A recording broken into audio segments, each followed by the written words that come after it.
ঘেউ ঘেউ করবেন না। তাই সময় এসেছে, সরকারি কর্মচারীরাও আমাদের পরিবারের একজন, তাদের কথা আমাদের ভাবতে হবে। তাদের আগে দিয়ে পাওনা বুঝিয়ে দেওয়ার জন্য আমাদেরকেও আওয়াজ তুলতে হবে, আমাদেরকেও বলতে হবে যে আপনি বলেছিলেন যে 2011 আগে যে যে কেন্দ্রীয় সমাহারে দিয়ে দিতে পারে না তার ক্ষমতায় থাকার যোগ্যতা রাখে না। আজকের দিনে আমরা এই রমজাননগরের পার্শ্ববর্তী ময়দান থেকে গাজীপুর, রমজাননগর গাজীপুর থেকে আমরা আওয়াজ তুলবো যে আপনি যদি কেন্দ্রীয় সমাহারে দিয়ে দিতে না পারেন, আপনিও সরকারে থাকার যোগ্যতা রাখেন না, আপনিও পদত্যাগ করুন। আমি তো বলেছি 21শে জানুয়ারি আমাদের প্রোগ্রাম করতে দিচ্ছিল না, ওদের টার্গেট ছিল আমাদের কলকাতাতে রাজ্য সম্মেলন সমাবেশ করতে দেবে না। অবশেষে আইনের দ্বারস্থ হয়েছিলাম। ধন্যবাদ জানাই কলকাতা হাইকোর্টের মহামান্য বিচারপতিদেরকে,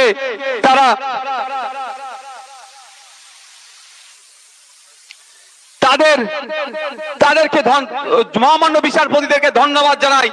শাসকের ষড়যন্ত্রকে তারা বুঝতে পেরে গিয়েছিল, আমাদেরকে কলকাতাতে প্রোগ্রাম করার পারমিশন দিয়েছিল কিছু শর্ত সাপেক্ষে, কিন্তু আমরা তো প্রোগ্রাম করতে পেরেছিলাম। ওই প্রোগ্রাম স্থল থেকে আমি রাজ্য সরকারকে বলেছিলাম, আমরা যখন মায়েদের কথা বলি যে মায়েরা ট্রিটমেন্ট নিতে গেলে, সন্তান প্রসবের দরকার হলে ছুটে যেতে হচ্ছে কোথায়? ডায়মন্ড হারবারে।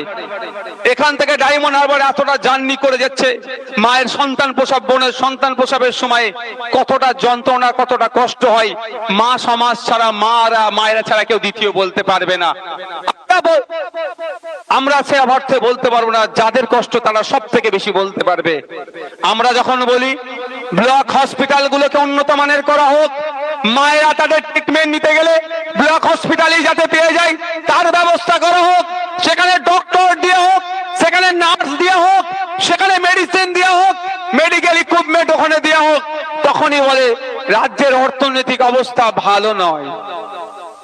আমরা যখন বলি আমার কৃষক ভাইয়ের যে অধিকার সেটা বুঝিয়ে দেওয়া হোক, আমার সরকারি কর্মচারীদের ডিএটা বুঝিয়ে দেওয়া হোক, সমকাজে সমবেতন দেওয়া হোক, এমএসকে এসএসকে মাদ্রাসার টিচারদের রাজ্যের মুখ্যমন্ত্রী তাদেরকে নিয়ে নাটক করছে, তার বিরোধিতা যখন করি, ইন্সপেকশন করে একাধিকবার হয়ে যাওয়ার পরেও তাদের ফাইল এখনো ছাড়ছে না। তারা যখন নবান্নে যাচ্ছে তখন বলছে ওটা ম্যাডামের হাতে আছে, ম্যাডাম বুঝে নেবে। এদিকে শিক্ষা প্রতিষ্ঠানগুলোকে যখন ধ্বংস করে দিচ্ছে, এই কথা যখনই আমরা বলি তখনই বলে রাজ্যের অর্থনৈতিক অবস্থা ভালো না।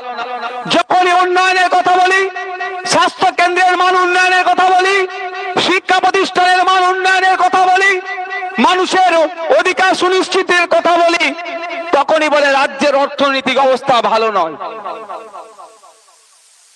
যাই বলছি বলছে রাজ্যের অর্থনীতি অবস্থা ভালো নয়। সেই জায়গায় দাঁড়িয়ে আমি 21শে জানুয়ারি 2024 সালে রাজ্য সরকারের কাছে একটা আমি প্রস্তাব দিয়েছিলাম যে আপনি বলছেন রাজ্যের অর্থনৈতিক অবস্থা ভালো নয়, আমার নওশাদ সিদ্দিকী আমাকে 6 মাসের জন্য রাজ্যের অর্থনীতির দপ্তরটা দিয়ে দিন, 6 মাসে আমূল পরিবর্তন করে দেখিয়ে দেব। আমি বলেছি, কিন্তু 6 মাস হতে যাচ্ছে। 6 মাস হয়নি, অবশ্য বেশি দিন হচ্ছে তো, 6 মাস তো নয়, ওই বিষয়ে কোনো উত্তরই দেয়নি। আজকে এই মঞ্চ থেকে দাঁড়িয়ে আবারও বলছি রাজ্য সরকারকে, সৎ সাহস থাকলে দিন রাজ্য 6 মাসের জন্য আমাকে রাজ্যের অর্থনৈতিক চাকা ঘুরিয়ে দেখিয়ে দেবো। মায়েরা ট্রিটমেন্ট ব্লক হসপিটালেই পাবে, সরকারি কর্মচারীরা তাদের ডিএ ঠিক মতো পাবে, সমকাজে সমবেতনের ব্যবস্থা করা হবে, শিক্ষা স্বাস্থ্যের মান উন্নয়ন হবে। কথাই নাগরিক অধিকার সুনিশ্চিত করে দিতে পারবো আমার দপ্তরের মাধ্যমে যদি আমাকে সেই সুযোগটা দেয়।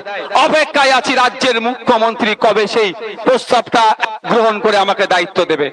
এবং সাথে সাথে এটাও বলেছি, যদি আমি ব্যর্থ হই, যদি আমি ফেল হয়ে যাই, যদি আমি ফেল হই, পশ্চিম বাংলা থেকে আমি রাজনীতি করাই ছেড়ে দেব। এত বড় চ্যালেঞ্জ নিচ্ছি, দেবে আমাকে? ওরা ভালো করেই জানে যে চাকা ঘুরানোর কলটা নওশাদ সিদ্দিকী ভালো জানে, ও দিলেই চাকা ঘুরে যাবে।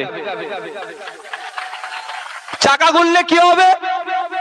ওই বুথের থেকে শুরু করে জেলা থেকে শুরু করে রাজ্যের নেতাদের তো খাওয়া বন্ধ হয়ে যাবে, তোলামূলদের যে তোলা তুলে সেটা বন্ধ হয়ে যাবে, ওই জন্য হয়তো দেবে না। কিন্তু দেবে না বলে আমাদেরকে চুপ করে বসে থাকলে হবে না, আমাদেরকে গণতান্ত্রিক প্রক্রিয়াতে লড়াই করে যেতে হবে। বন্ধুগণ যারা উপস্থিত হয়েছেন, এখানে মানুষজন কোন কাজের সাথে বেশি যুক্ত আছে বলবেন? কৃষি কাজের সাথে যুক্ত আছে। আর মায়েদের হয়ে দুটো কথা বলবো। তার আগে একটা কথা বলি, আপনারা একজন বীর যোদ্ধার একটা জীবনী আপনাদের বলবো, আপনারা শুনলে অনেকের কাছে নতুন লাগবে। তার আজকে আত্মবলিদান দিবস। স্বাধীনতা সংগ্রামী বীর গোপীনাথ সাহা মাত্র 19 বছর বয়সে তার জীবনকে উৎসর্গ করে দিয়ে